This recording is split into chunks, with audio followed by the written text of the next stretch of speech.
Okay विद्यार्थी मित्रों, आज हम कक्षा 10 के अंदर नया चैप्टर चालू कर रहे हैं विज्ञान में। बराबर, चैप्टर 16 अध्याय 16 बराबर, जिसमें आपको नाम दिया है प्राकृतिक संसाधनों का सुपोषित प्रबंधन। प्राकृतिक संसाधन का सुपोषित प्रबंधन। तो जरा पहले हम प्रस्तावना देख लेते हैं कि भारतीय जो संस्कृति है, भारत के जो लोग हैं वो सालों से प्रकृति की पूजा अर्चना करते आए या प्रकृति को बराबर एक अच्छा देने वाला व्यक्ति समझ रही है कि प्रकृति से हम ज़्यादातर लेते ही है, प्रकृति हमें कोई ना कोई रूप से मदद ही करती है। पर इंसान की भूख इतनी बढ़ गई है कि भाई वो प्रकृति से भी अमात्रा यानी कोई सीमा ना हो उस मात्रा से प्रकृति से लेना शुरू कर दिया है। आप देखो, जमीन में से अलग अलग प्रकार के खनिज निकालते ही जा रहे हैं, जमीन में से पानी भी निकालते जा रहे हैं, जंगल संपत्ति या वन्य जीव है उसको भी नुकसान कर रहा है। फर्नीचर या लकड़ी की भूख में या कागज बनाना है, ये करना है, वो तो जंगलों को भी काट रहे हैं हम लोग, और पानी को भी प्रदूषित कर रहे हैं, हवा को भी प्रदूषित कर रहा है।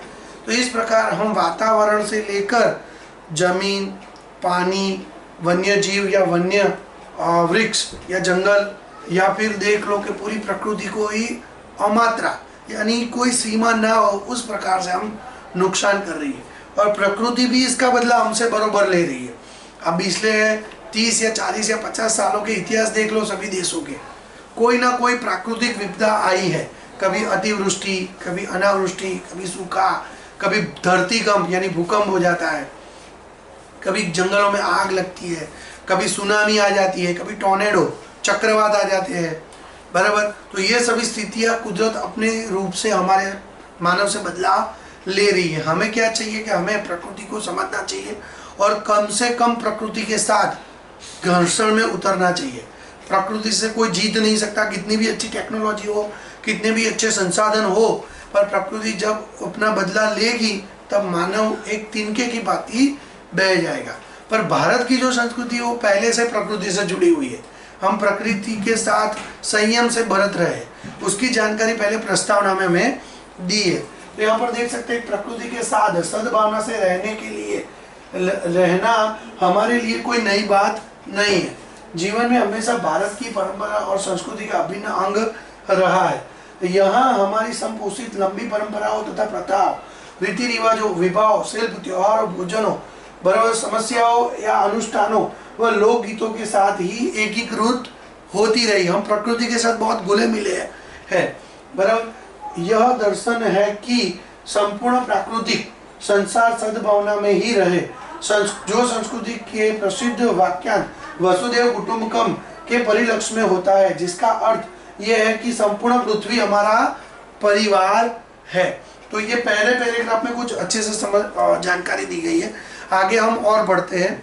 कक्षा 9 में हमने प्रकृति के संसाधन जैसे कि मृदा, वायु एवं जल के बारे में पढ़ा है तथा यह भी जाना कि विभिन्न संगठकों का प्रकृति में बार बार चक्रीयकरण किस प्रकार से होता है। पिछले अध्याय में हमने यह भी पढ़ा कि हमारे क्रियाकलाप से इन संसाधनों का प्रदूषण हो रहा है। इस अध्याय में हम कुछ संसाधनों के बारे में जानेंगे, यह भी जानेंगे हम किस प्रकार उनका उपयोग कर रहे हैं। हो सकता है कि हम यह भी सोचें कि हमें अपने संसाधन का उपयोग किस प्रकार से करना चाहिए जिससे संसाधन का सुपोषण हो सके और अब हम अपने पर्यावरण का संरक्षण भी कर सके।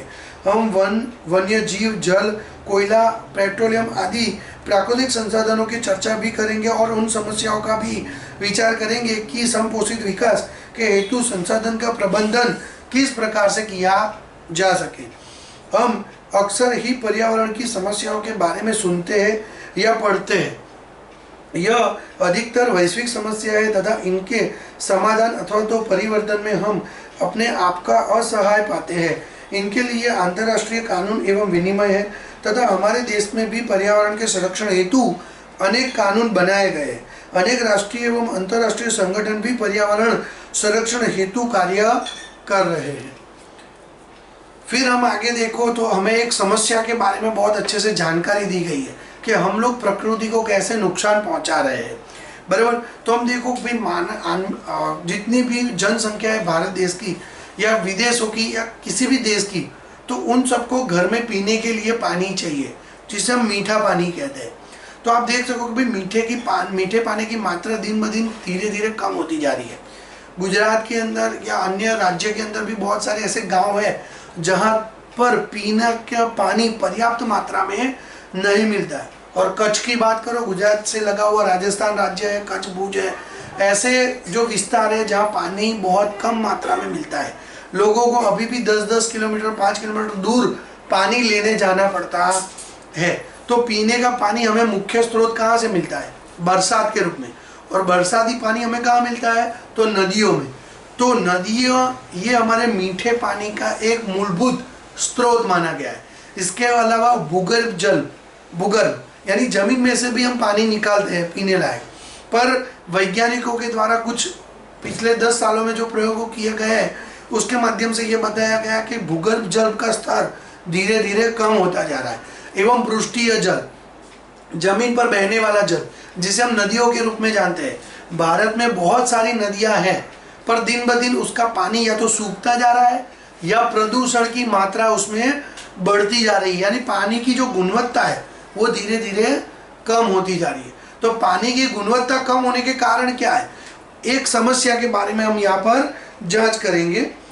संसाधन के अविवेकपूर्ण दहन से उत्पन्न समस्याओं के विषय में जागरूकता हमारे समाज में अपेक्षाकृत एक नया आयाम है। हमारा समाज धीरे धीरे ये जानकारी प्राप्त कर रहा है कि हम लोगों के उपयोग से प्रकृति को बहुत बड़ा नुकसान हो रहा है और वह नुकसान की भरपाई हम सालों तक नहीं कर सकते, बराबर। इसके लिए हमें अभी से प्रकृति के बारे में समझना, सोचना चाहिए। जब यह जागरूकता बढ़ती है तब कुछ ना कुछ कदम उठाए जाते हैं, बराबर। कदम क्या उठाए गए हैं? तो एक समस्या के बारे में हम जानेंगे।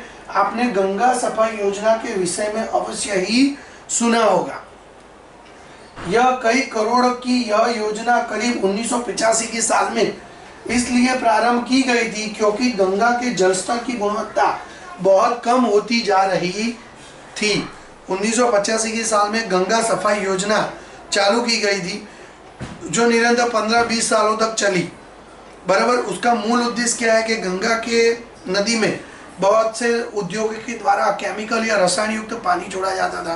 गंगा के ऐसे घाटों पर अस्थि विसर्जन एवं अंतिम दाह संस्कार किया जाता था। ऐसे मरे हुए शव आधे अधूरे गंगा के नदी में बहा दिए जाते थे और जो हमारी राख है वो राख भी उसके अंदर डाली जाती थी। गंगा के नदी के किनारे बहुत सारे सूती कपड़ों के उद्योग या बहुत कारखाने के उद्योग भी फैले फूले थे। उनका भी गंदा पानी या कचरा उसके अंदर डाला जाता था। इसलिए गंगा दिन ब दिन ज़्यादा प्रदूषित होने लगी और उसको सुधारने के लिए गंगा का पानी